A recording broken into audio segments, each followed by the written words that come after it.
मध्य प्रदेश विधानसभा के मानसून सत्र के चौथे दिन उस समय हड़कंप मच गया जब नेता प्रतिपक्ष उमंग सिंघार ने ड्रग्स एमडी का एक नमूना लहराते हुए विरोध प्रदर्शन किया। साथ ही सरकार पर नशा कारोबार को रोकने में विफल रहने का आरोप लगाया। विपक्ष ने दावा किया कि यह खतरनाक ड्रग राज्य के युवाओं को बर्बाद कर रहा है और पुलिस व प्रशासन की मिलीभगत से खुलेआम बिक रहा है। नेता प्रतिपक्ष का कहना है कि छोटी मछलियों पर कार्रवाई हो रही है, लेकिन बड़ी मछलियों पर कार्रवाई करने से सरकार बच रही है। बंद करो, बंद करो, धंधा बंद करो। अरे यार खबर नहीं होता है। किसकी है? बीजेपी की। ये मछली किसकी है? बीजेपी की। ये मछली किसकी है? बीजेपी की। चलिए बंद करो।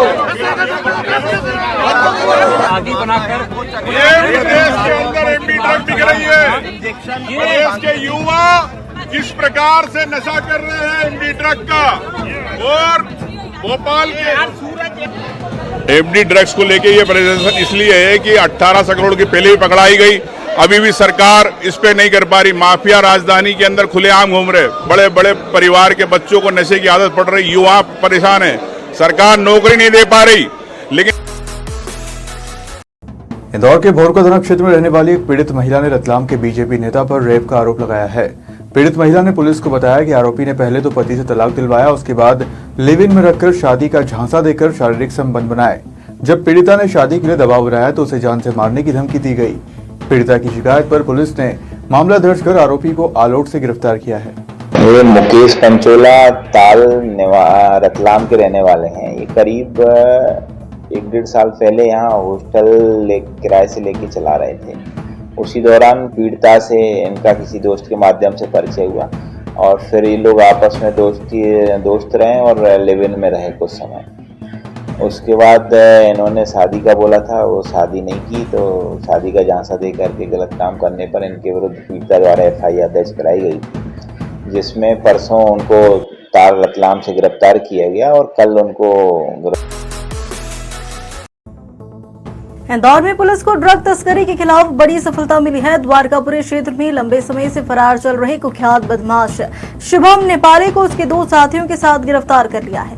आरोपी पर पहले से ही हत्या और हत्या के प्रयास जैसे गंभीर मामले दर्ज हैं। घटना इंदौर के द्वारकापुरी थाना क्षेत्र की है। पकड़ा गया आरोपी शुभम नेपाली पहले से ही कुख्यात बदमाश है, जिसके खिलाफ हत्या का प्रयास और अन्य आपराधिक मुकदमे दर्ज है। जानकारी के अनुसार शुभम की जेल में अयूब नाम के कुख्यात ड्रग तस्कर से मुलाकात हुई थी। जेल से छूटने के बाद दोनों ने साथ मिलकर नशीले पदार्थों की तस्करी का नेटवर्क शुरू किया।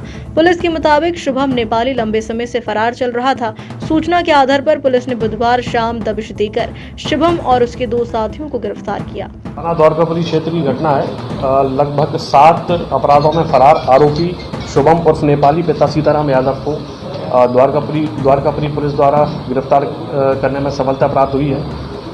आरोपी का लगभग 18 अपराध इसके पूर्व के, जिसमें हत्या का प्रयास, हत्या, लूट, अड़ीबाजी, आर्म्स एक्ट, इस प्रकार के इसके ऊपर अपराध पंजीबद्ध हैं।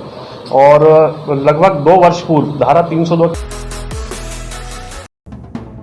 उज्जैन नगर निगम ने शुक्रवार को शहर के जोन क्रमांक 2 में एक जर्जर और गिरने योग्य भवन को हटाने की बड़ी कार्रवाई की है। इस कार्रवाई का मकसद जन सुरक्षा और सार्वजनिक मांगों को सुरक्षित बनाना है। दरअसल शुक्रवार सुबह नगर निगम की टीम ने निकास चौराहा अंकपात मार्ग स्थित भवन क्रमांक 173, जो कि भवन स्वामी सुरेश कुमार मुदंडा के स्वामित्व में था, उसे जेसीबी मशीन की मदद से गिरा दिया। नगर निगम ने पहले ही भवन स्वामी को नोटिस जारी कर यह भवन स्वेच्छा से हटाने के निर्देश दिए थे, लेकिन तय समय सीमा के बाद भी जब कोई कार्रवाई नहीं हुई तो नगर निगम ने स्वयं यह कार्रवाई की। इस पूरी कार्रवाई का नेतृत्व सहायक यंत्री राजकुमार राठौर और भवन निरीक्षक आनंद परमार ने किया। मौके पर नगर निगम की रिमूवल गैंग भी मौजूद रही। नगर निगम प्रशासन का कहना है कि शहर में इस तरह के खतरनाक और जीर्ण शीर्ण भवनों पर लगातार कार्रवाई जारी रहेगी।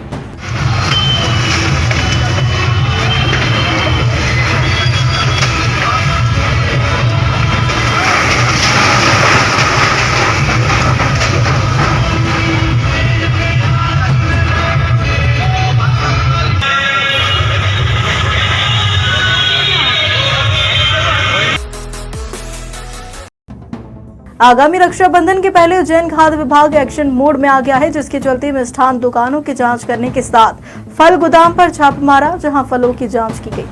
खाद्य सुरक्षा विभाग द्वारा उपभोक्ताओं को स्वच्छ एवं सुरक्षित खाद्य सामग्री उपलब्ध कराने की दिशा में लगातार निरीक्षण एवं नमूना कार्रवाई की जाती है। खाद्य सुरक्षा विभाग द्वारा फल गोदामों पर इस आशय के साथ कार्रवाई की गई है कि फलों के पकाने में कृत्रिम रसायन कैल्शियम कार्बाइड का उपयोग तो नहीं किया जा रहा है। दल द्वारा Shri Sai fruit processing, Mohan Nagar, AR fruit merchant, Mirza Naeem, bag मार्ग सहित अन्य गोदामों पर कार्रवाई की, जहां पर आम, पपीता, सेब फल नियमानुसार पकाया जाना गया है। सभी खाद्य पदार्थों की खाद्य सुरक्षा विभाग द्वारा जांच की जाती है और फल गोदामों की भी जांच की जाती है कि क्या होता है कि कभी कभी फल वाले केले और आम पकाने के लिए कैल्शियम कार्बाइड जो प्रतिबंधित है उसका उपयोग कर लेते हैं। पहले भी हमने जांच करके इनके केस लगाए हुए हैं, तो उसी तथ्य में आज हमने जांच की, लेकिन सभी के पास लाइसेंस पाए गए और किसी के द्वारा इस तरह का केमिकल से पकाया जाना नहीं पाया गया और लगातार जाँच करते रहते हैं। इसके अलावा उज्जैन में नशे से दूरी है जरूरी अभियान के बाद अब तंबाकू के खिलाफ अभियान शुरू कर दिया है। इसी क्रम में जिला अस्पताल निकोटिन युक्त च्युइंगम बाटी और तंबाकू से दूर रहने की अपील की। उज्जैन जिला अस्पताल चरक के दंत चिकित्सा विभाग द्वारा तंबाकू और नशे के खिलाफ एक महत्वपूर्ण अभियान चलाया गया। इस पहल का उद्देश्य लोगों को तंबाकू के हानिकारक प्रभावों के प्रति जागरूक करना और उन्हें इस लत से मुक्ति दिलाने में मदद करना है। अभियान के तहत अस्पताल परिसर में मौजूद मरीजों और उनके परिजनों सहित अन्य लोगों को तंबाकू और गुटखा छोड़ने के लिए निकोटिन युक्त च्युइंग गम बांटी गई है।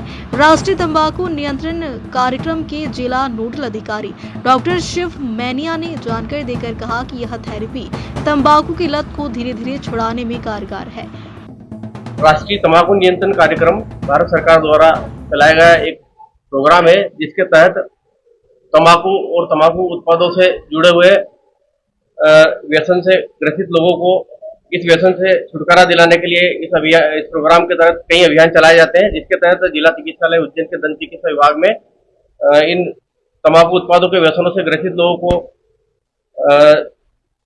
निकोटिन रिप्लेसमेंट थेरेपी दी जा रही है, जिसके तहत च्युइंगम। उज्जैन की शासकीय इंजीनियरिंग महाविद्यालय द्वारा संवाद 100 का आयोजन किया जा रहा है। यह प्रोग्राम संस्था के पूर्व छात्रों द्वारा शुरू किया गया, जिसका मकसद विद्यार्थियों को हिंदी के प्रति प्रोत्साहित करना था। 1 अगस्त को प्रसिद्ध गेसू संवाद कार्यक्रम का 100वां एपिसोड कॉलेज में आयोजित किया जाएगा।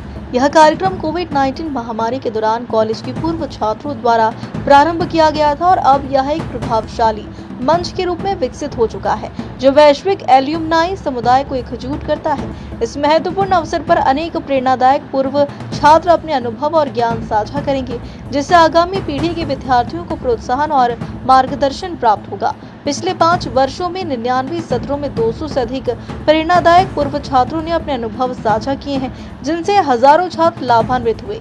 इन 99 एपिसोड्स को ऑनलाइन माध्यम से सफलतापूर्वक आयोजित किया है। अब इस कार्यक्रम का 100वां एपिसोड प्रत्यक्ष रूप से कॉलेज परिसर में आयोजित किया जाएगा, जो इस संवाद श्रृंखला की एक महत्वपूर्ण और गौरवपूर्ण उपलब्धि है। इसमें एल्यूमनाई का जो रोल है, मुझे लगता है कॉलेज के लिए बहुत महत्वपूर्ण है, क्योंकि जो कॉलेज के विद्यार्थी हैं उनको पता चलता है कि हमसे पहले के जो छात्र हैं, जो यहाँ पढ़े हैं, वो दुनिया में कहाँ तक पहुंचे। तो सबसे पहले तो उनके लिए प्रेरणा है। नंबर 2, हम जब संवाद करते हैं, जब संवाद के माध्यम से बात करते हैं, तो हम सिर्फ सफलता की बात नहीं करते, चुनौतियों की बात भी करते हैं। साथ में हम ये भी बात करते हैं कि इस कॉलेज से पढ़ने के बाद हमारे जो एल्यूमनाई है उन्होंने और क्या किया, तो हमारे स्टूडेंट्स को पता चलता है।